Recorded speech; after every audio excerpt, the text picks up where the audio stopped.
a few weeks ago, our mutual friends, Nina Teicholz and Gary Taubes, decided to start a Substack. They already had one that was wonderful that I really love and subscribe to. But they also started one called The Good, the Bad, and the Ugly. And it's kind of like a weekly thing where they find some new quote unquote study or whatever to put as like the bad or the ugly. And in the beginning, when they said they were doing it weekly, I was like, wow, that's pretty aggressive. Like you have to like really be on it to catch these studies as they come out. Well, as it turns out, it really seems like they pretty much have their choice every single week of what they get to pick to talk about. It's terrible, the things that come out and the frequency that they come out. And one thing in particular that I'm sure when this episode comes out, everybody will have forgotten. It was a few weeks ago at that point, and so everybody will forget. But as of now, it's still pretty hot on Twitter. The American Diabetes Association trying to quote, like promote health, what we think they're trying to promote health, put out a video. I believe it was with their lead CEO or somebody who was in it, I would say a somewhat condescending, kind of like they were talking to a first grader, put out a video with a plate and described how you structure your plate. And half of it, I want to say, was non-starchy vegetables, and a quarter of it was lean protein, and a quarter of it you could feel with your starchy vegetables, which would be potatoes. And she said in the video, quote, like bread, rice, and pasta. She named those three things. It went viral. I mean, millions of views. Last I saw was like 1.8 million views. It must be higher than that now. It's been a few days. They had tons of responses with only like 100 likes. There wasn't very many supporting views, and all of us were very, very, very critical about that. First of all, can you comment on why that might be a really, really bad idea to make that recommendation based on what you've described to us as somebody not treating their diabetes very well versus somebody who's putting their diabetes into remission? And can you comment on the response from the community about that? Yeah, well, they kept the comments off, so people have to retweet and quote. And Nina was probably one of the main person who kept driving that retweet just to kind of keep traffic coming to it. When I saw it, I also commented on it. I mean, it depends what you compare it to. If someone going from a terrible standard American diet to their healthy plate, whatever they call it, diet, they're probably going to improve. I mean, I'm being fair here. I mean, they're probably going to improve. They're cutting out a lot of junk. They're definitely lower carbohydrates than before, less junk food. They get better, but they're in the business of managing diabetes, not curing diabetes. And that's their advice. So there's nothing shocking about the healthy plate and the way they split it. That's been a few years since they made it. But the fact, I mean, their guidelines does have a low carb as a therapeutic approach. So they're contradicting themselves here. They never advocate low carb. They want people to continue to have this and that.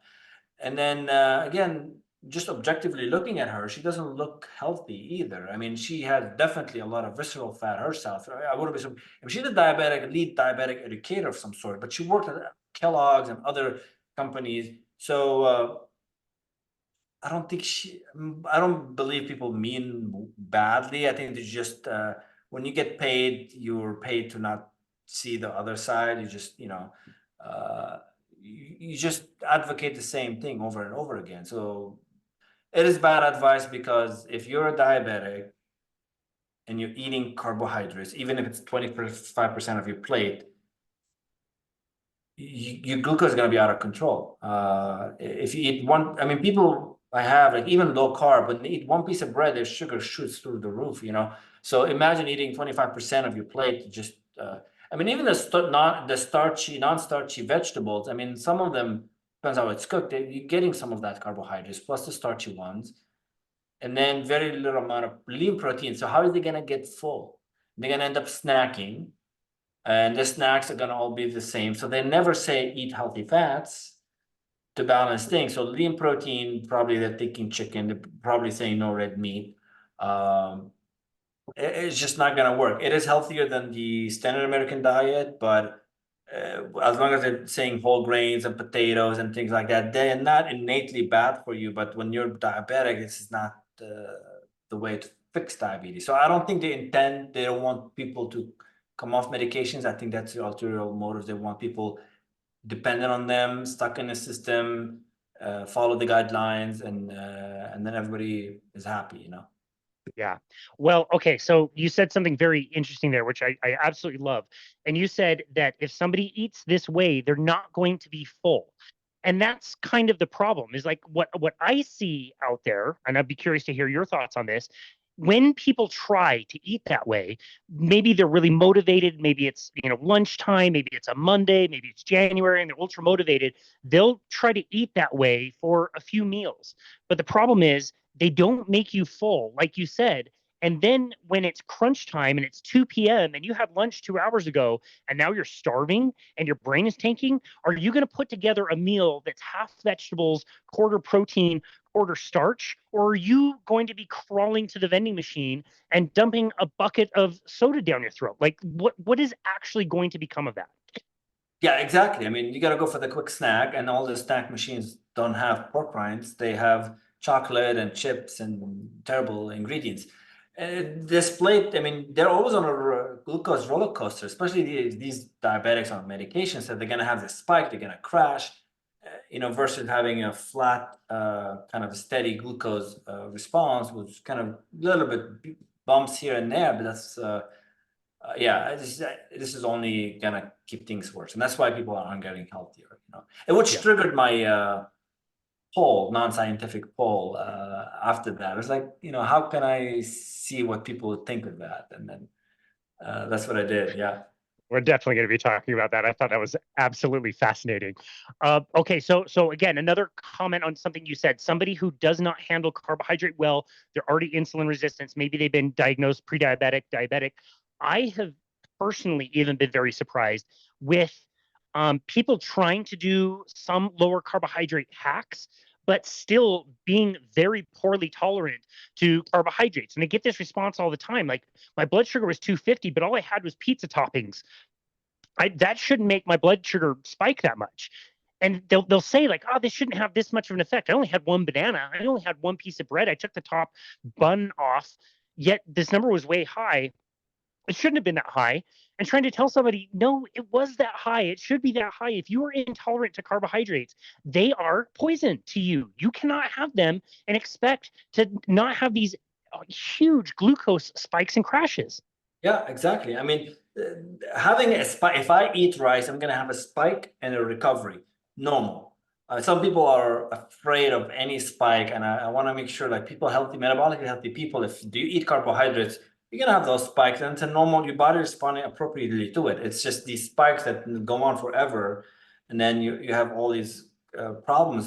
So I tell people, I see it all the time, like, yeah, it's only a small bite, because they're starting from a higher baseline, their cells are full, there's glucose everywhere inside the cells and a little bit in the bloodstream, and insulin receptors are all resistant. So when they eat a little bit of carbohydrates, it's just going to float around, and that's why it goes up so high. So Yeah.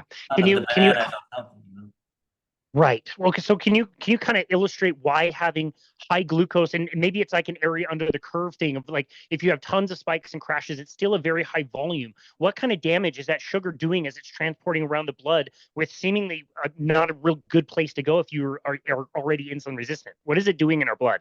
Yeah, I mean, there's a reason our body keeps the glucose concentration at a very tight range, about a teaspoon in your bloodstream concentration, 100 milligrams per deciliter. I mean, up and down, goes up, comes back down, because too much glucose is inflammatory, it's toxic, it causes something called glycation, which can stick to molecules.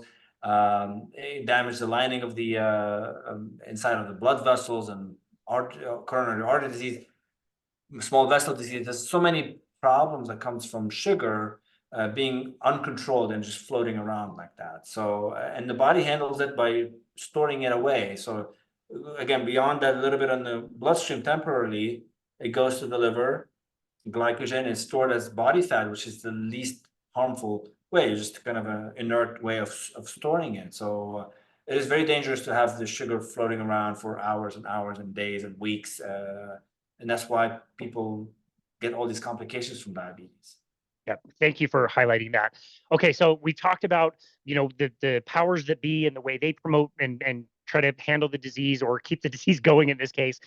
You talked about the alternatives and the things that we see. You put out an informal poll. Again, this is not a randomized controlled trial, but it's anecdote. And when you get a lot of anecdote, it can at least point you in a direction of things we can continue looking at, or it can go onto the evidence that we have, the adding evidence that's always growing about maybe we're onto something here. So tell us about this poll and what the results were.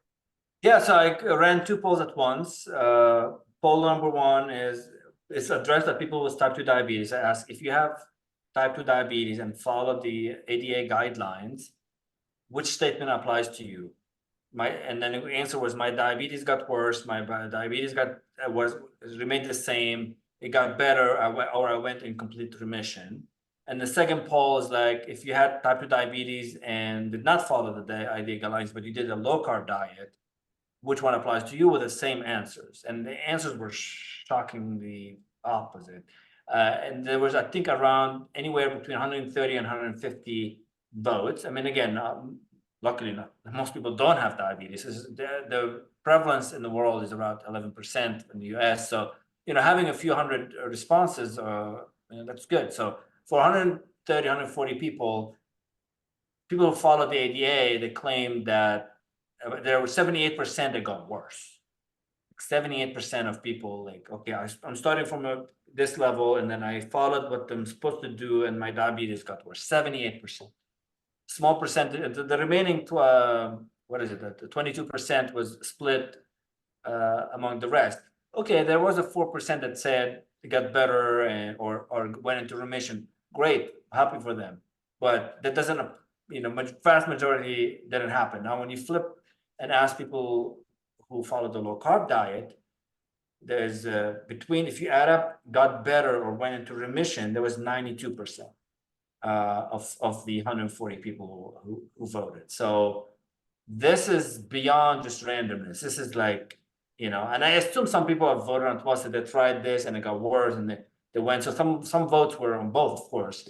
It doesn't matter. Just the idea is, and there's a small percentage that got worse. Sure, there's exception to every rule. Just usually proves the rule that generally correct doesn't mean it's always correct. So this is eye-opening. I mean, it didn't get a lot of traction, but it's okay. I don't understand the algorithm, but I tried. I posted the results in screenshots and showed the striking difference between the two. But that's enough to wonder. I mean, it's not proof for anything. You just wonder. There's something to it.